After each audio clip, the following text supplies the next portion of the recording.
Tuatahiranga mihi nui ki a koe kei taku whanaunga, kua whai wā mai te kōrero ki au I tēnei rangi a tāhua. Tēnā mō te hunga mātaki Kāori te mōhio ko wai koe, whakamōhio mai o hononga ki tēnei takiwa a tāhua ara ki te whenua taurikura nei ki tauranga moana. Kia ora, Kaz. Kia ora e te iwi. I he Ririnui au no rangatawa. So for those who don't know me, ko Lanita Ririnui ahau. Just very quickly, the moko a whare pohue and tiramati, because you know there's lots of Ririnuis, so if we just go straight to that. And then if you know Macho Touchin, that's my dad, and Whai Maud, that's mum. And ki te taha, I've got, if you're in Tauranga, you'll know my brother Te Atuai Ririnui. He's not as talkative as me and my sister, who you probably know the most, Miss Kihi. She is the talkathon and the biggest entertainer of us all. And so, yeah, that is my hononga back to Tauranga Moana, the Ririnui side. Yes, there's many of us, and that's just one of all the links to Ngāi Tahi Ngāti here. And on my nan's side, she's a Maori, so all the way out to Pēterehema. So definitely Ngāti Ranginui and Ngāi Te Rangi, all up in there. Like you are a true blue tauranga person, you know, like I know you have your hononga to Ngāpuhi, but you know, I think you got your patch up at Rangatawa club rooms. Oh yes. Very, very well worn up there in the early days before I moved to Tāmaki. And always the heart goes back there. In fact, I've got to shout out to Auntie Erin Gardner for those posts about the Rangatawa Centennial just the other day. Oh, it was so hard out to look at all the whānau that were there back in 2007. Some of them have gone now, but just a neat reminder of what a cool whānau we all have. Hey Kaz, what can you tell us about your bubble? I know your bubble's up there on the North Shore where your whare is, and most people would think that that's quite a Pākehā area, but no, there's a Māori whānau living amongst them all. Oh yes, Te Raki Pai Whenua, that's the ingoa up here. We've actually been on the shore, I've been on the shore for quite a while now. I have 2 kids and they're actually born and raised up here. Besides that, we still don't really say we're from Auckland or from the North Shore. It just happens to be this is where we were at when I moved up here for education and for mahi. But really the cool thing about being on the North Shore is that we are close to the moana, and that is the one thing that I have to say that really helps me live here, is to be able to go to the moana and just do that whole hekoi and just get a bit of the sea air back, because urban living isn't as cool as it can be when you've got traffic and all those other things that people actually hate about Auckland. It's all true. And so we're like going into, 4 weeks of an alert level 4 lockdown. I've been following your story a little bit on Instagram. What have been some of your challenges having 2 lovely teenagers in your bubble? Yes, well, I actually don't get time off in this lockdown because working for Whakaata Māori as a commissioner has meant that our workload has doubled, but almost tripled in terms of still delivering what we need to do in terms of kōrero to the people, because at the end of the day, that's our key service, is providing kaupapa kōrero for everyone from a Māori perspective. Bizarrely, Ngahere, who is my eldest boy, he is in his first year at Whakaata Māori in promo, so he also has been having to do that here in our bubble, but he's 19 and he's a boy, so you know that the kōrero's minimal, the get up is late, and I've just had to kind of work out that as long as he does his mahi, then paena. On the other hand, I have a 15-year-old daughter, Awanui, who is actually the same age as Whakaata Māori, so she's a reflection of the age group in terms of type of kōrero that Whakaata Māori also has grown up with. We're 16 this year as a channel. She's turning 16, so there's quite a parallel there. She goes to Waiora, so it's been interesting going from Pāti kapahaka, all the sports, all the this, all the that, having to travel from North Shore into the city and back each day, that has been a massive change. But to be fair, cuz these two love the ISO life. They are ISO. Yeah. That is what I've discovered. I'm the one going, yeah, let's all do something. They're like, oh, no. Yeah. So I start my day at 4, and I've done half my day by the time they get up. I saw a strategy that you used one day to get them to do their mahi, and it involved you unplugging something. Can you tell us about that? I tell you what, week 1 was interesting. You know, week 1 we all went into reaction, and then we went into restriction, and I'm not very good at being restricted. You know, I'm a creative, so I just need to get out there, and chaos, you know, stimulates creativity, but restriction actually starts making you just feel like you're suffocating.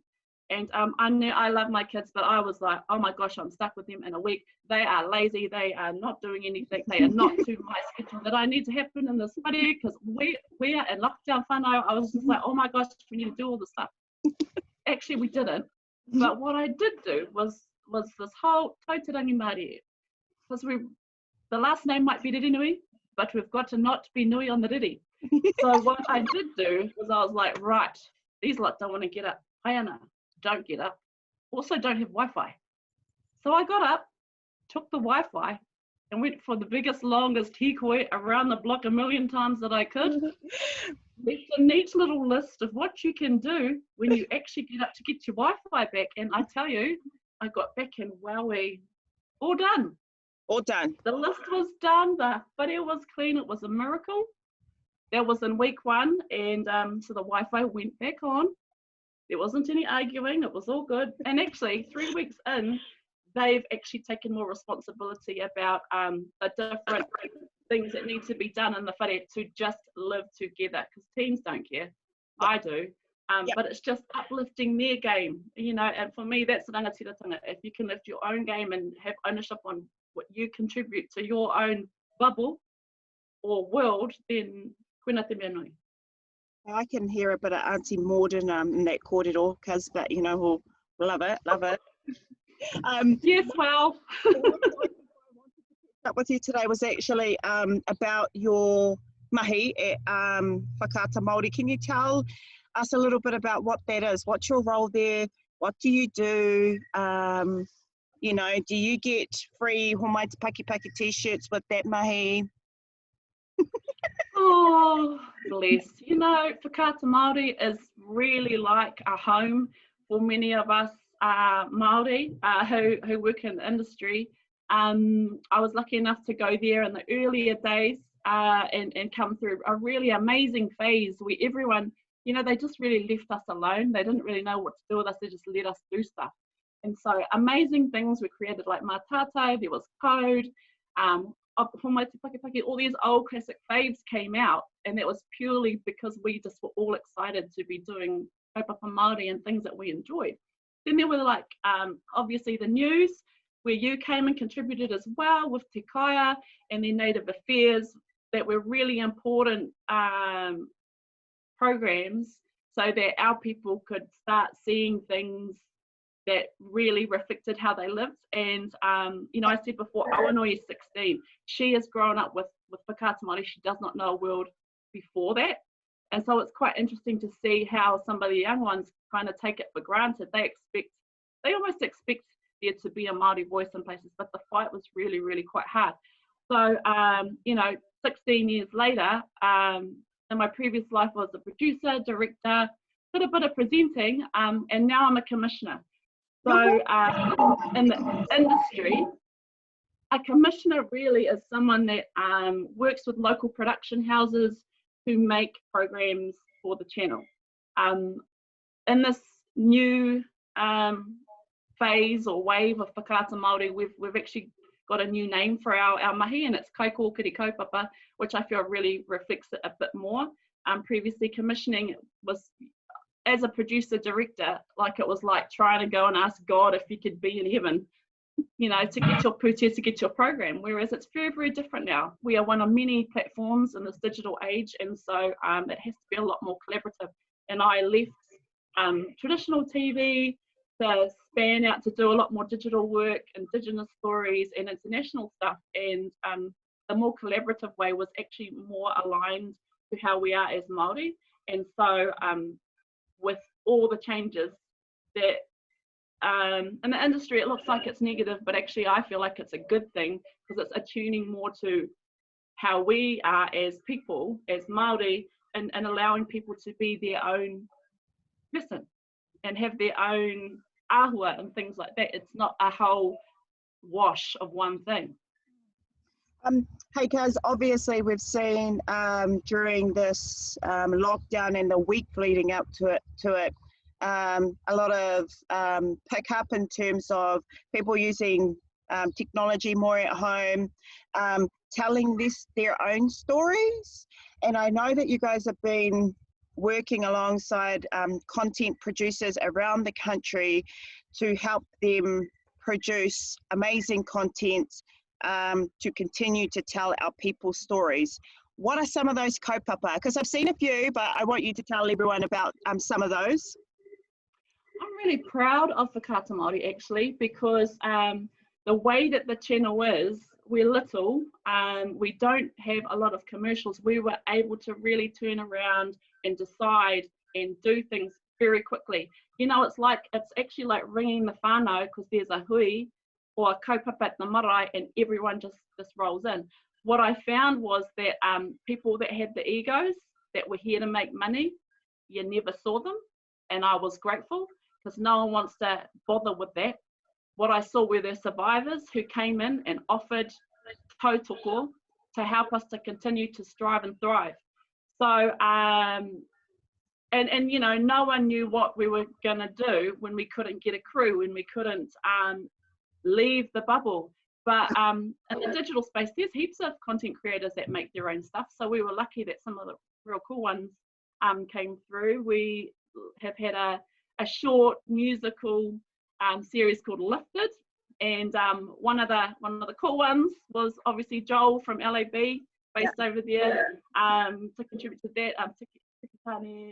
Rio Hanapa, it was something that he did with his sister, who's a producer, and he just basically rang his mate. So we were one of the first platforms to actually start sharing muso stories in that way, because it was just a natural thing to do.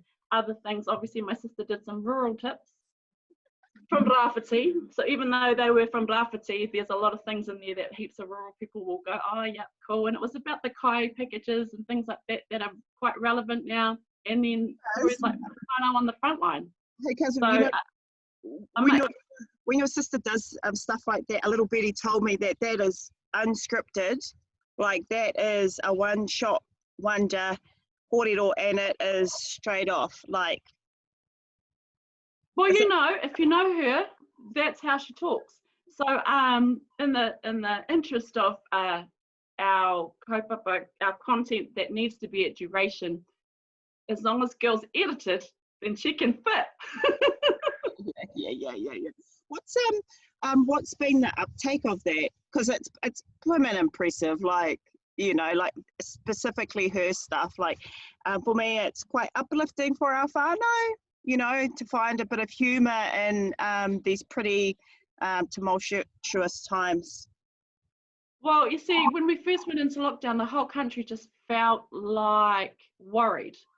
Yeah. And so just in these last 4 weeks, there's been absolute trends in the audience and what people are wanting, and you can just read it on all the platforms, on Facebook and everything.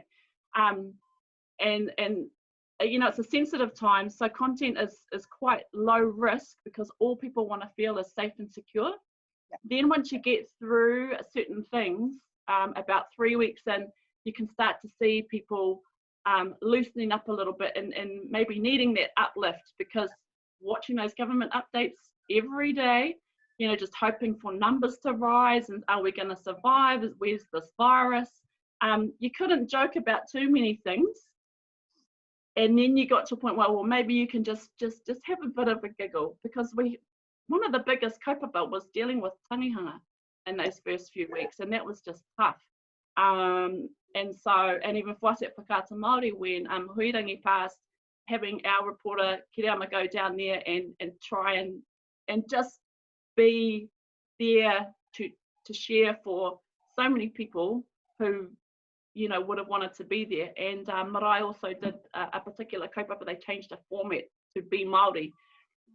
So there's some real amazing things coming out of it, but it is a time now, I feel like things are loosening up. So a lot more, you know, people are more open about what they might receive. There's a bit of a two, there's yays and nays on the karanga one to the mikitānara out there. So I'm not sure about that, but you know, it's just about gauging where people are at. I tell you, some of my favourite ones, which I've shared on my page, is the mashua rolling into the room because his two sons are trying to do a TikTok and just having a big fat swear fest. And I'm like, oh wow, you are like every parent who doesn't know what TikTok is, and you're just, why are they just repeating that song?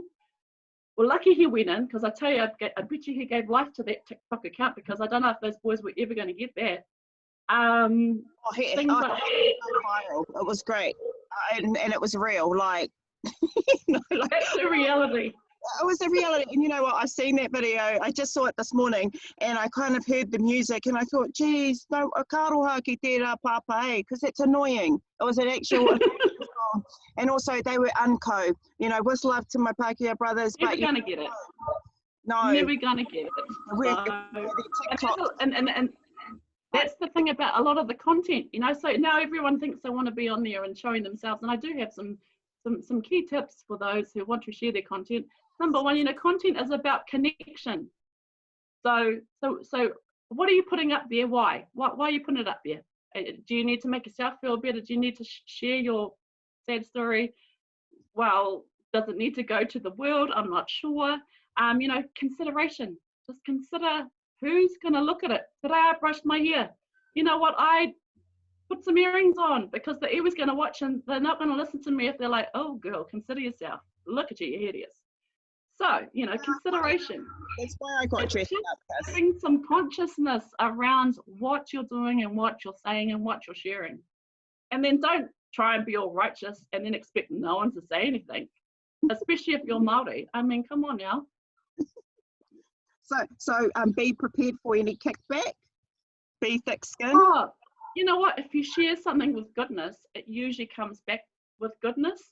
And if it does have some kind of feedback that isn't good, have a think about it. Maybe there's another perspective on it that could make you think more about what you've done, or maybe that person is having a bad day and just wanting to have a bit of a moan. But then you would know that, because you wouldn't be friends with them. Well, maybe if you're unsure about your content, put it on Bebo where no one goes. Just, you know, is that even still a lot? Is it still working? I don't even know. I don't know. Or you know what? Type it in and then don't post. Seriously, because there's times you're isolated and you don't have many people to gauge with you. Like, maybe you'll put it in, or maybe you'll go, oh, this is great. Give it a minute, and then read it again and go, oh, nah, actually that was a bit hideous. Lucky I didn't put that one up. Nah. Hey, just looking into the future, what I have thought about is how COVID-19 and this whole debacle, which in fact I, in terms of self-isolation, like our lockdown, I've quite liked it. I mean, look where I am. We're in Matapehi. Mata paradise. The centre of the universe. You know, if you see any smoke behind me, it's just my uncle burning his rubbish. As us rural people know, we burn the rubbish. That's all good. Oh yes, I got a story. My dad was burning rubbish in week 1 and going out and having a big fat ride on a horse, giving my mum a heart attack. She's like, "Oh, your father's not listening to this lockdown." I'm like, "Oh well." And then the other funny thing is there's like this Rāwhiti Pānui page. This is the best content that I like to read, the real ones. Someone literally posted, "Kia ora, if you see mum and auntie at the Foursquare, please tell them to go home." We have one of those in Matapehi. Our ones are usually who dumped their rubbish, or someone dumped the rubbish somewhere. So they've gone through the rubbish and found a letter, and they're sending it to the council. Da-da-da particular car has been speeding. Ko ai tērā, who is that? You know, it's those kinds of pānuis. But you know, that's where the real stories are. It's bloody entertaining. In terms of the COVID environment, what I have seen is it's pushed us to get to a place that was I kind of always thought it was inevitable that digital would be like a huge platform. You would see, and I say this with love, but you would see kind of the breakdown of some of those more traditional forms of media like papers, news, magazines, Bauer Media, NZME, all of that. For me, that was inevitable. That's just kind of got us there faster. And ka roha kia rātou. What's your kind of advice for our people? And I don't want to just say rangatahi, it might be our some parents out there, a mum out there who's considering a career change, a dad out there who, maybe he's looking to move into another area of mahi. What's your advice for people that are wanting to get into te ao pāho, our industry? You are absolutely right. The industry was going through a change before COVID, and I'm grateful for this real kickback right now, for everyone to actually think about what is important, because the bad side of media is there's a lot of rubbish. Yep. I mean, and I'll say it now, the most talked about things that I see are those reporters down at the government updates, and mihi ana ki Kaz Aro's money for being one of the first reporters that actually asked something for us. Where are the Māori and Pacific numbers in that first week or so? I was like, oh, there's someone who's got a brain in that room. Kia ora. Yeah. It continues to have bizarre questions. So, if you're going to come in the industry, don't be those dumb reporters and ask dumb questions and repeat yourself and listen. Yeah. The big thing is, if you want to come in and it's really, what story do you want to tell? What have you got to say? And what have you got to share? Those are the two main things. What have you got to say? What have you got to share? And, being from Tauranga, what I always appreciate with our people is the humility. Rauru kitahi. If you know my dad, touching, he's not a big talker. I had to come to Tamaki to learn to talk, by the way. Very, very short and sweet. If you've got something to say it, mean it, the end. No ongoing waffle. So when my sister goes on, I did sing Ngāpuhi side. But this is why I attune more to the Tauranga side, because I appreciate the peace, ka tautarangi Māori. And really, if you can stick with that and know if you've got something to offer, cool. If you don't, haere rā. Haere tonu or haere rā. That's it. That's a great whakatauki to live your life by.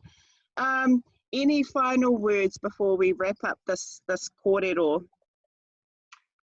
Oh, I just love that I'm looking at you in Mata Paradise and reminding me of home, and I just love that you're so close to Moao. And honestly, if there's anything about this whole lockdown, it's just much more appreciation for everyone back home, everyone really contributing. I'm loving the Ranginui iwi response and the different content that it's offering everyone, and having people on from our own rohe that are able to give back and share, because the gold is right there and we don't really need to look far. We just have to share what skills everyone's got. It's awesome. E oi anō ngā mihi nui kia koe kei taku whanaunga, koutou koto, ko tamariki e noho maina rā ki te raki pai whenua. Thank you so much for coming to have a chat with us. I'll be ringing you in a couple of weeks again for another update. Oh yes, well I want to come right there and come home. So at some point, can we get out of this whole lockdown and be able to move? Thank you, Kazi. Take care. You too.